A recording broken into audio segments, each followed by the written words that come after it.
สวัสดีครับผมพี่น้องช่องอาทิตย์วิเศษสมบัติครับผมเจอกันอีกแล้วสำหรับคลิปล่าหนูสายล่าโดยเฉพาะล่าหนูครับพวกมีกฎหมายดอกมันนี่มาพร้อมกับอาวุธไม่ดักหมายเก่าต่อจากคลิปที่แล้วนี่ครับผมกีไต้ห่อผ้าน้ำยาปลาพนมกับเล็กเขาเมาเอามาใส่เงียเอามาใส่กาบมันเก่าว่าท่านได้ถอดออกบ่วงก็เอามาครับมึงเอาโหลดพี่น้อง นี่ที่เขาใส่น้ำยาที่เขาใส่ครับห่อละ4 บาทอ่ะไปลุยครับผมได้เมืองทุกขั้นตอนเป็นเรื่องหมายน้องกันท่านในยางทัวทำหมองดักไม่พร้อมเอากำมาอีก10 กว่าหลังครับของเก่าใส่ไว้กับประมาณ10เนี่ยแหละ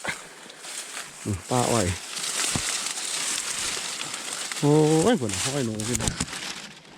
ให้หนูหน่อยละวะเชื่อมึงเอาโหลดมันกัดตะปายอ้อยครับดูแถวนี้แปลก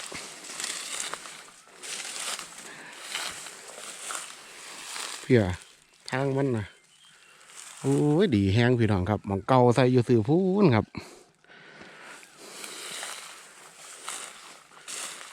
ทางก็ดีทั้งบ่วงทั้งกับเหรียญมันทุกอย่างคลิปที่แล้วได้ตัวหนึ่งครับมันห้อยกัดใหม่ๆพกขนาดด้วยครับนี่ว่ามันกัดใหม่ๆ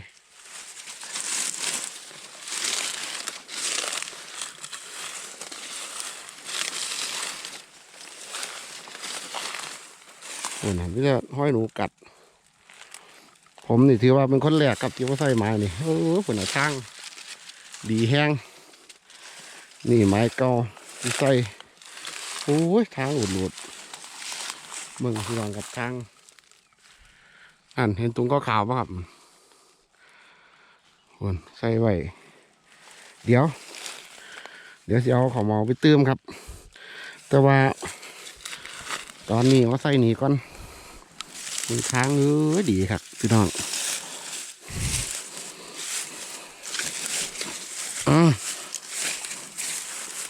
จัดการวันนี้ละหลังแรกเขา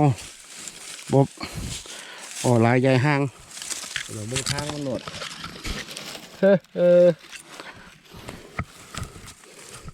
จะไปไหนรอดเจอแบบเต็มรูปแบบปานเลย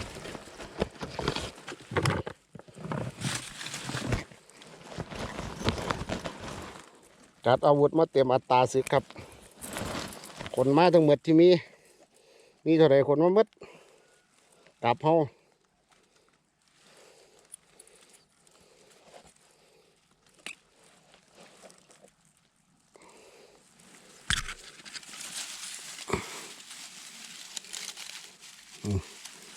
ใช่นี่แหละหลังแรกลืมอย่างเดียวลืมแนวหมายบ่ได้เอาแนวหมายมาใส่หลายๆอย่างที่ย่านหลงอยู่เดี๋ยวถุงใส่เข้ามาแหละเฮ็ดแนวหมายย้อนลืมเนี่ยมินนี่ครับผมหลังแรกติดตามกันเมืองทั้งบ่วงทั้งกลับหรอพี่น้องครับคลิปนี้ยาวๆครับผมก็ติดตามไว้เดี๋ยวไปใส่กันพี่น้องครับหมายเก่าหมายเดิมเฮาปลาอ้อยปลานี่มีตำนานครับผม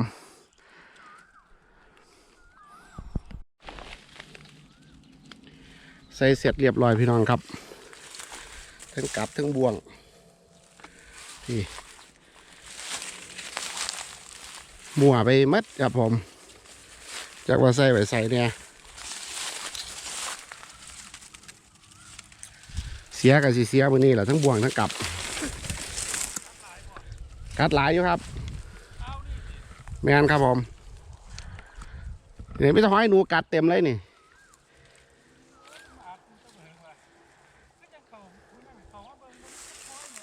โอ้เต็มเลยครับ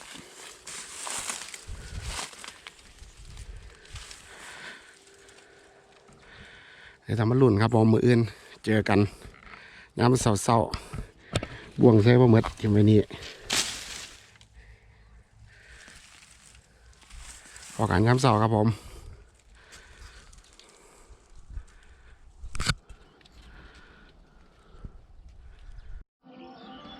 สวัสดีครับผมพี่น้องครับช่องอาทิตย์วิเศษสมบัติครับผมพอกันย้ำเศร้าครับบ้านนี่พี่น้องบรรยากาศอีสานบ้านเฮามื้อนี้เป็นโอ้หมอกหลายแห้งครับพี่น้องครับเป็นหมอกคือฝุ่นPM 2.5บ่ดิ เรียกไปขาวไปเบิดเลยครับ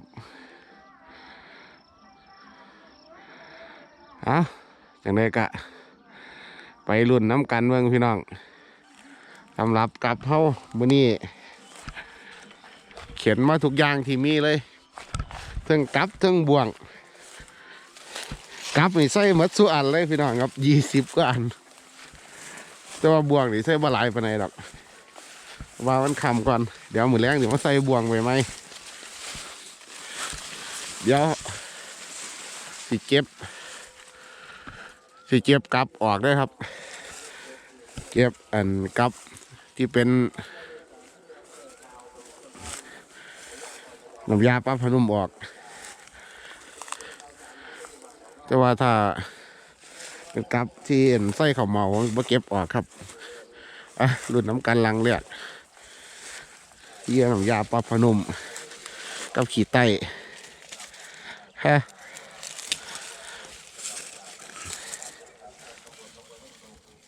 ฟาว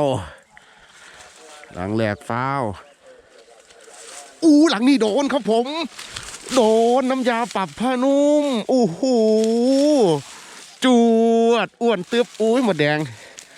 หลังที่2จัดเลยจ้าโอ้ยจากพยาบาลอีกจักบอกยังดอกได้ละเยื่อมึงไว้มานั่งกัดกินพี่น้องครับหลังที่2ตัวสวย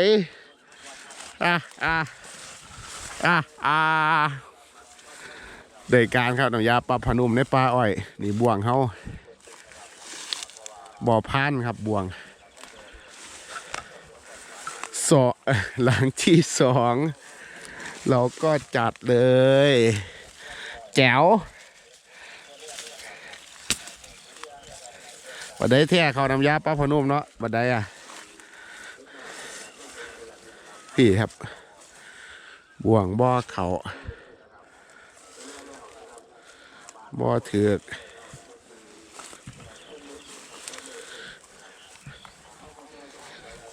เก็บกลับก่อนบ่วงก็ใส่เสื้อแดงเนี่ยได้พี่น้องครับจำว่าได้แต่ว่ากลับนี่พ่อที่จำได้อยู่หายไก่มันหายอยู่ได้หนีละ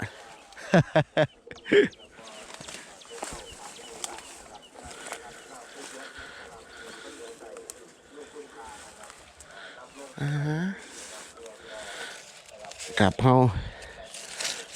บอกเขาครับหนูกับมีอยู่เห็นว่า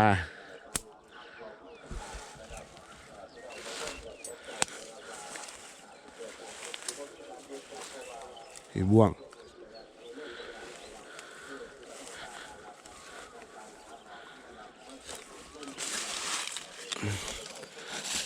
บ่ถือก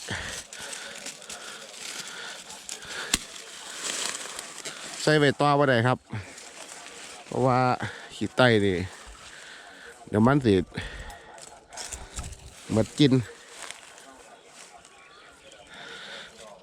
ไปทำกันซาๆนะพี่น้องเด้อ1 แต้มแล้วล่ะไม่ต้องห่วงดอกจวดแล้วล่ะ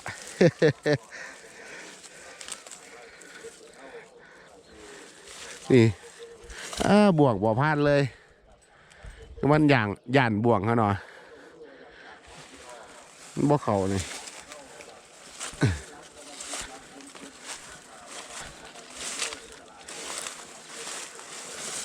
โอ้พี่น้องบ่เขาครับเขาล่างเดียวเดี๋ยวหาเงียไม่มาร้องอยู่ครับ ไม้นี่งามบ่เถือกครับผมพวกน่ะห้อยมันมากัดกินหมูเศร้านี่เห็นบ่ครับนี่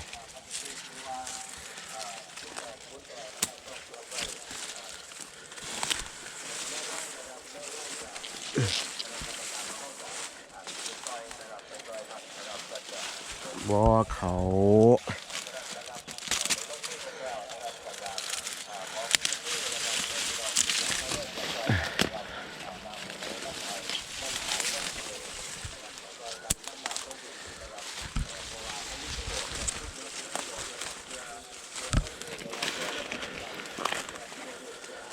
เมื่อละวาพี่น้องครับบาทนี่สำหรับขีดไต่เฮาโอ้โมเมนยังเหลืออยู่2-3 หลังขีดไต่เยื่อขีดไต่นี่มาใส่ไว้หลังนี่หลังนี่มาถอดดอกเคยได้ตัวหนึ่งอยู่นี่ครับผมมาใส่ซ้ำอีก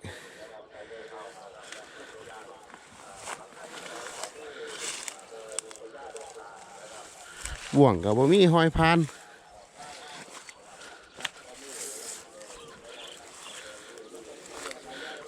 1 แต้มสวยๆจ้าเขาเมาอุ้ยหอยมากินครับหอยเขากินแต่ว่ากับบ่อดีดนี่ครับผมโอ้ยต้องว่าเอาเหยื่อมาใส่ไม้หมดแล้วบ่มันสงสัยกับเขาคือบ่ดีดครับ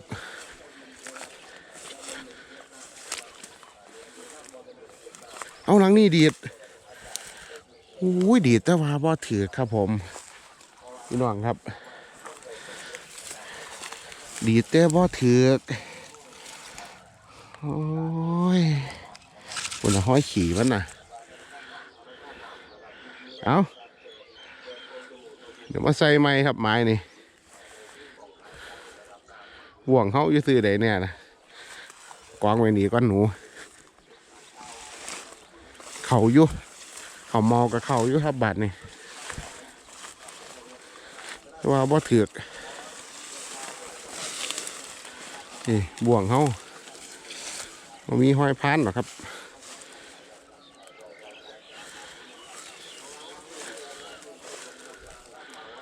เสร็จแล้ว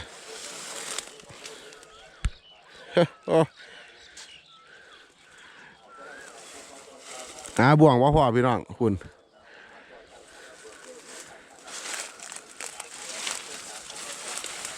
เขาเมาเป็นไงโอ้เขาเมามันมีห้อยกินครับนี่น้ำยาปรับผ้านุ่มบ่เขาเก็บก้อนครับน้ำยาปรับผ้านุ่ม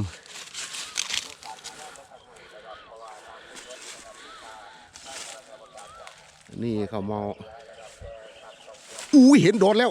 เห็นโดนน้ำยาปรับผ้านุ่มครับผมเอาขึ้นนางยุ่งสินางกูจูยุ่งสิครับผมพี่น้องน้ำยาปรับผ้านุ่มตัวที่2กับขี้ใต้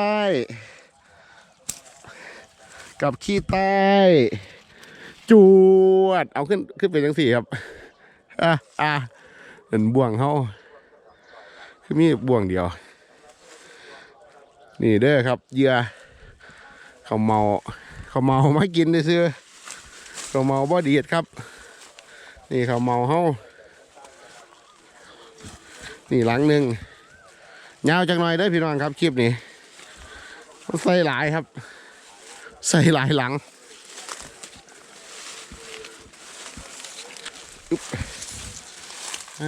เขาเมาเขากับบ่อเขาอีกคือเก่าก็ยังอยู่คือเก่า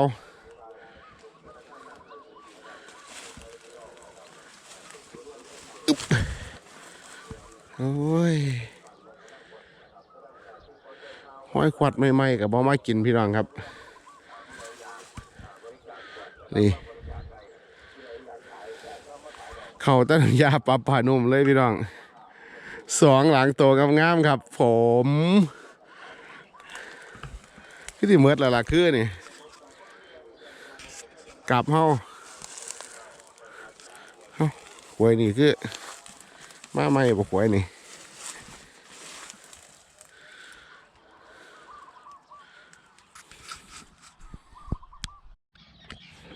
สรุปผลงานแล้วพี่น้องครับ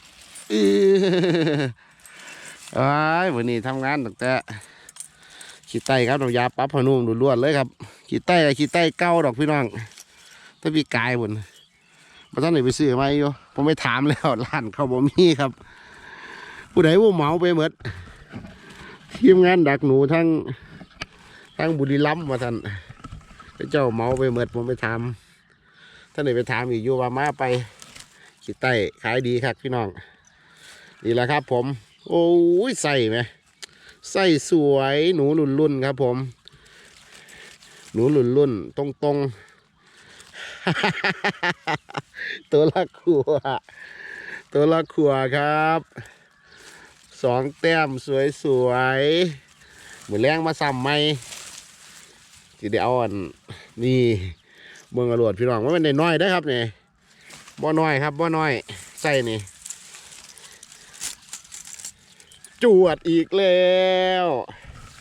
จวด2 แต้มครับผมบ่วงบ่เขาจักหลังพี่น้องครับเดี๋ยวมือแรงมาใส่บ่วงใหม่ๆครับนี่หลังนี่ดีดแต่ว่าบ่ถือกนี่แปลกๆก็ได้พี่น้องครับคือมันไปตายอยู่อื่น โอ้ยขออภัยหลายๆครับแจ๋วครับนี่บักจ้างหลาย20ขึ้นแล้วครับบ่วงนี่บ่มั่นใจครับบ่วงบ่รู้เท่าใดเหยียบยัง10 กว่าหลังนี่ละบ่วงบ่หลายดอกบรรยากาศป่าอ้อยอีสานบ้านเฮาครับผมจวดบักย่างคักมือแรงด้วยต่อไม้เก่าเนี่ยพี่น้องครับว่าท่านใหญ่ไปใส่ดอกหาเหยื่อไม่มาใส่เขาเมาก็เดี๋ยวมาเติมอีกเพราะว่าผมซื้อเขาเมามาหลายเขาเมานี่ใส่ว่าท่านเบิดอยู่ซื้อมา100พี่น้องครับเขาเมาเอามาใส่หนูโดยเฉพาะใส่ได้4-5 มื้อเหรอยังเหลืออยู่แห้งเบิดเหรอ